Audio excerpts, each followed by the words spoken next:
आज आप लोगों ने भी पढ़ा होगा, बड़ा खुलासा हुआ और दिल्ली पुलिस ने अपनी चार्जशीट में 6 खिलाड़ियों और 9 अन्य लोगों की गवाही और साक्ष्यों के आधार पर चार्जशीट में भाजपा सांसद और कुश्ती संघ के अध्यक्ष बृजभूषण सिंह पर यौन उत्पीड़न का, स्टॉकिंग मतलब पीछा करने का, इंटिमिडेशन मतलब धमकाने और डराने का गंभीर आरोप तो लगाया ही है, साथ ही मुकदमा चलाने और दंडित करने की आवश्यक कार्रवाई कराने का कोर्ट से आह्वान किया है।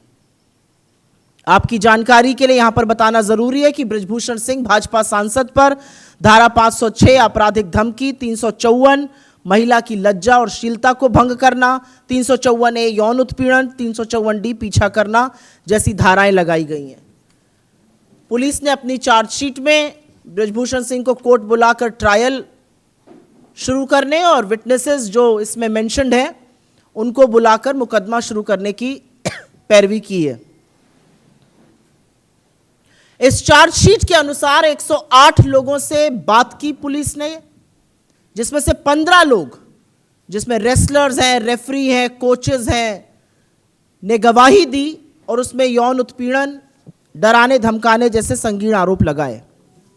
लेकिन विडंबना सबसे बड़ी यह है कि दिल्ली पुलिस की चार्जशीट उन्हीं लोगों के बयानों, उन्हीं लोगों की गवाही पर आधारित है जिन्होंने एग्जैक्टली ये सेम आरोप, एग्जैक्टली ये सेम गवाही सरकार द्वारा गठित ओवरसाइट कमेटी के सामने भी लगाई थी। आपकी याद ताजा करने के लिए बता दूं कि जनवरी 2023 में सरकार ने एक 6 सदस्यीय ओवरसाइट कमेटी गठित करी थी, जिसकी अध्यक्षता उत्कृष्ट मुक्केबाज श्रीमती मैरी कॉम ने करी थी। उन्होंने फरवरी के दौरान इन खिलाड़ियों की और अन्य लोगों की बात सुनी, जिस बातचीत के दौरान ये गंभीर आरोप लगाए गए। लेकिन अप्रैल 2023 में जब इस ओवरसाइट कमेटी ने स्पोर्ट्स मंत्रालय में अपनी रिपोर्ट प्रस्तुत करी, रिपोर्ट पेश करी, सबमिट करी, तो उसमें उन्होंने बृजभूषण सिंह के खिलाफ उठे आरोपों पर मानो आंख मूंद ली, एक आपत्ति नहीं जताई और पुलिस कार्रवाई तक की कोई मांग नहीं की।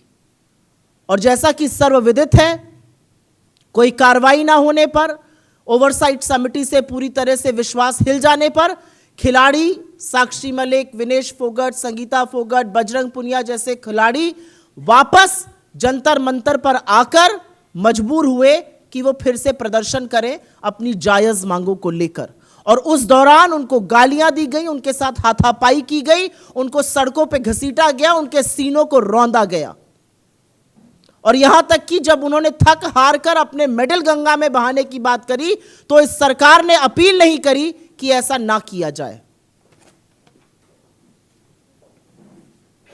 पर क्या अब चार्जशीट में संगीन आरोप आने के बाद, साक्ष्यों के आधार पर बनी इस चार्जशीट के बाद भी सरकार मौन रहेगी?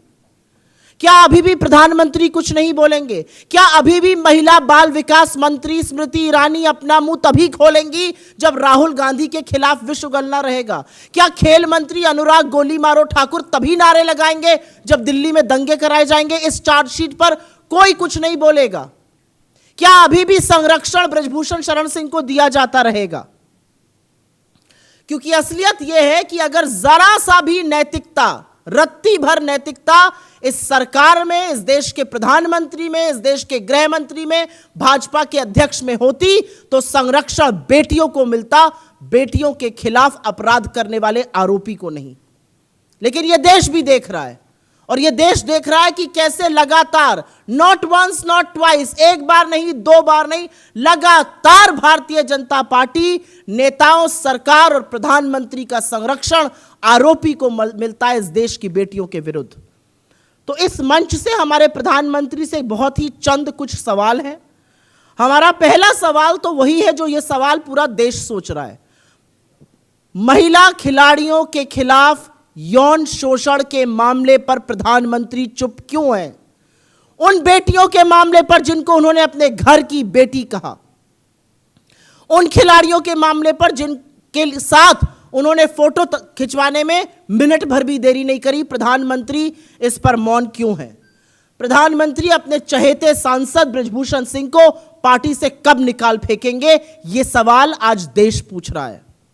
आज देश पूछ रहा है कि भाजपा सांसद और कुश्ती संघ के जो अध्यक्ष हैं ब्रजभूषण सिंह, उनकी गिरफ्तारी कब होगी, क्यों इतनी छूट मिली हुई है उनको।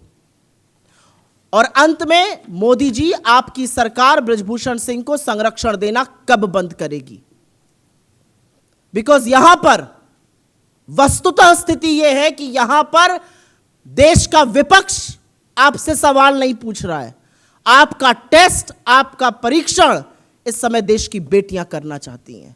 क्या नैतिकता है जरा सी भी आप में, और आप क्या कीजिएगा। I will very briefly make the same statement in English.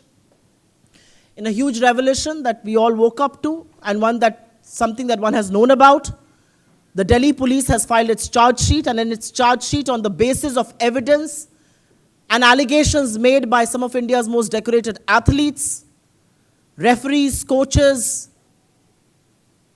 and other vendors, they have filed serious charges of sexual misconduct, sexual harassment, molestation, and stalking against BJP MP and also the Wrestling Federation Chief Brajbhushan Singh.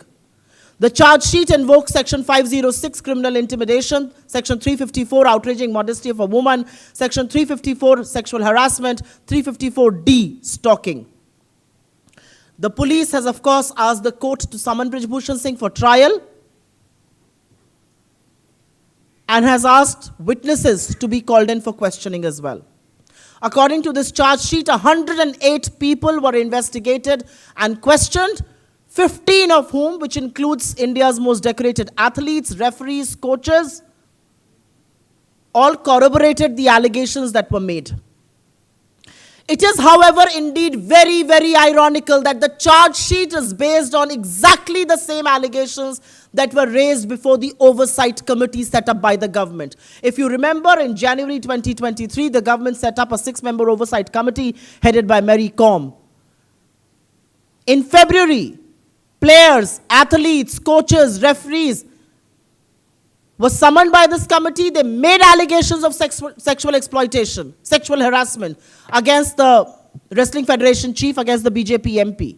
But in April 2023, when the Oversight Committee submitted its report, it may have raised questions on the functioning of the federation, but kept absolutely quiet on allegations of sexual misconduct, sexual exploitation, did not raise any red flags, and did not even recommend a police probe.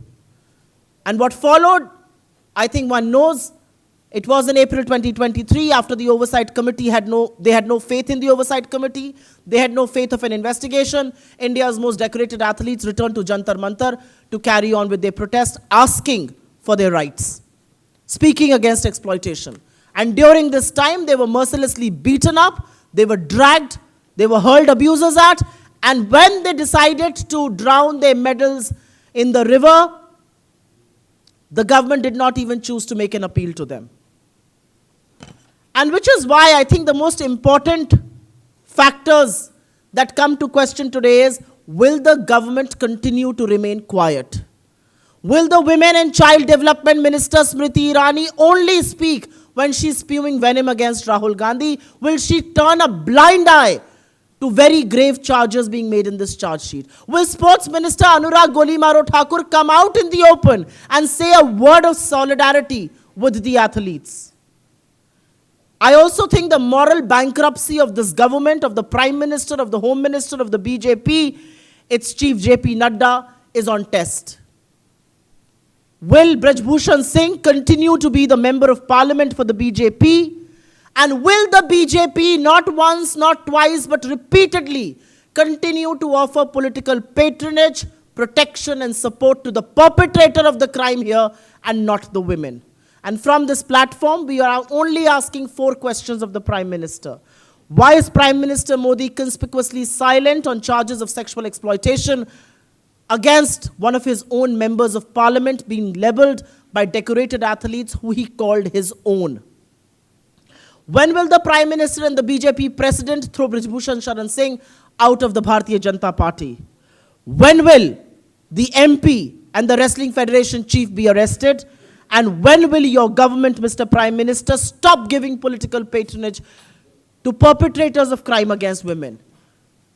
You and your government are on test here. Not by India's opposition, but India's daughters. And you will have to respond. We will take suo motu questions first, please.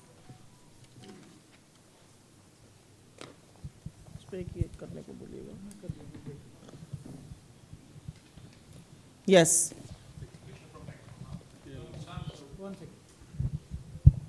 When it comes to Brijbhushan Saran, he has been making this statement, and he has made the same statement times now also, that let the trial happen, the court will decide, I have done nothing wrong. And this has been his repeated statement again and again whenever we have interviewed him at various places, even when we questioned him on these charge sheet as well.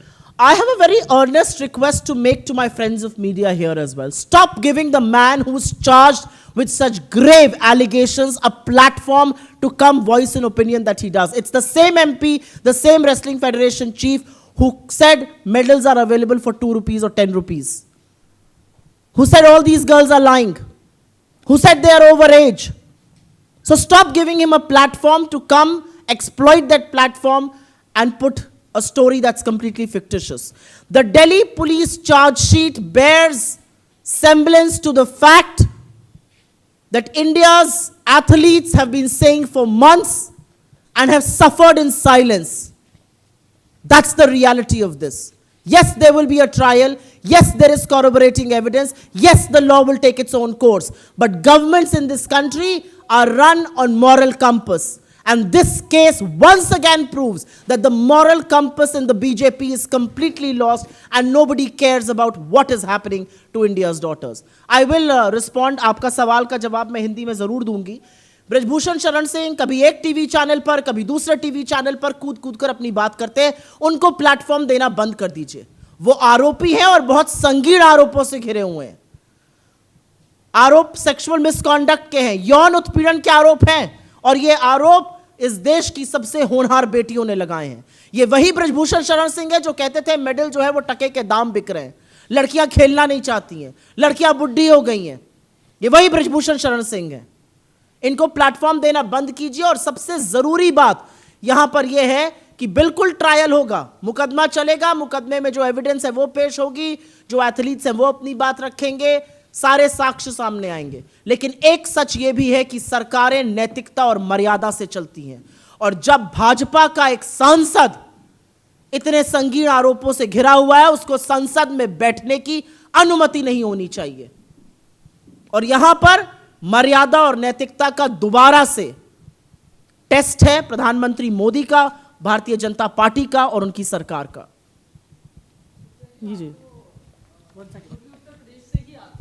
आपको क्या लगता है इतना pressure रहा, खिलाड़ी भी बैठे जंतर मंतर पर, विपक्ष ने भी ये मसला लगातार उठाया, लेकिन उसके बावजूद कोई कार्रवाई आपको क्यों लगता है नहीं हुई है? मैं पूर्वी उत्तर प्रदेश से आती हूं और मैं जानती हूं कि इस मसले ने वहां पर भी लोगों को उद्वेलित किया हुआ है. मुझे इसके सिर्फ 2 कारण समझ में आते हैं. एक, सरकार की नैतिकता पूरी तरह से मर चुकी है. अगर सरकार के अंदर नैतिकता होती तो नरसंहार के मुख्य अभियुक्त का पिता इस देश का गृह राज्य मंत्री नहीं होता. अगर सरकार के अंदर नैतिकता होती तो जिस व्यक्ति के खिलाफ यौन शोषण के आरोप लगे हैं वो बगल में बैठकर ठसके से यह ना कहता मेरे ऊपर प्रधानमंत्री का हाथ है. तो सरकार की नैतिकता पूरी तरह से मर चुकी है. यह सबसे बड़ा साक्ष्य है कि सरकार ने इस पर कुछ नहीं किया. सरकार इस देश की बेटियों के साथ नहीं, उनके खिलाफ जो आरोपी हैं, जो अत्याचारी हैं, लगातार उनके साथ खड़ी रहती है. और दूसरा कारण थोड़ा राजनीतिक है.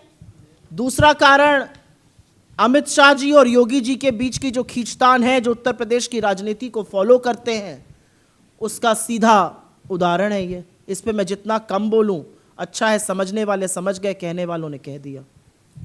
सुप्रिया जी, मेरा सवाल ये है कि इस पूरे मामले में दिल्ली पुलिस की विश्वसनीयता पर पहले दिन से सवाल उठता रहा है. अब चूंकि चार्जशीट में जो सब बातें सामने आई हैं, आपको लगता है दिल्ली पुलिस सही दिशा में जांच कर रही है और जो क्रेडिबिलिटी लॉस दिल्ली पुलिस का हुआ था वो अब कहीं ना कहीं कुछ रिस्टोर हुआ? इस देखिए, एक चार्जशीट फाइल कर देने से क्रेडिबिलिटी रिस्टोर नहीं हो जाती है। एक ये भी सच है कि महीनों लग गए, एफआईआर नहीं हुई। एक ये भी सच है कि जब संसद का उद्घाटन प्रधानमंत्री जी अपना राजतिलक करा रहे थे तो बेटियों को सड़कों पर यही दिल्ली पुलिस घसीट रही थी। यही दिल्ली पुलिस है जो कभी पॉक्सो पर इधर कभी पॉक्सो पर उधर कर रही थी। तो इतनी जल्दी विश्वसनीयता रिस्टोर हो जाए ये नहीं हो सकता है। और दिल्ली पुलिस की विश्वसनीयता पर सबसे बड़ा सवाल तो ये है कि जिस दिन एलिगेशंस लगे थे उसके तुरंत बाद गिरफ्तारी क्यों नहीं हुई। और हमारा कानून कहता है कि पॉक्सो का एलिगेशन के तुरंत बाद गिरफ्तारी होनी चाहिए थी, लेकिन पूरी तरह से बृजभूषण सिंह को प्रोटेक्ट किया गया। उनसे पूछताछ भी तब करी गई जब विपक्ष हावी हुआ, जब लोग हावी हुए, जब लोगों ने सवाल पूछना शुरू किया। तो दिल्ली पुलिस की विश्वसनीयता एक चार्जशीट से रिस्टोर नहीं हो सकती है। मेरा अपना मानना है कि चार्जशीट तो दायर होनी थी, सच को आप कब तक छुपाएंगे, लेकिन उनका अरेस्ट ना होना, उनसे सवाल ना पूछा जाना लंबे टाइम तक, उनके खिलाफ एफआईआर ना लिखा जाना और खिलाड़ियों के साथ जो बदसलूकी हुई, इसमें दिल्ली पुलिस ने अपना, जो अमित शाह जी को रिपोर्ट करती है, अपना असली चाल चरित्र और चेहरा काफी हद तक दिखाया हुआ है। Any other questions? क्या है, पूछिए जी।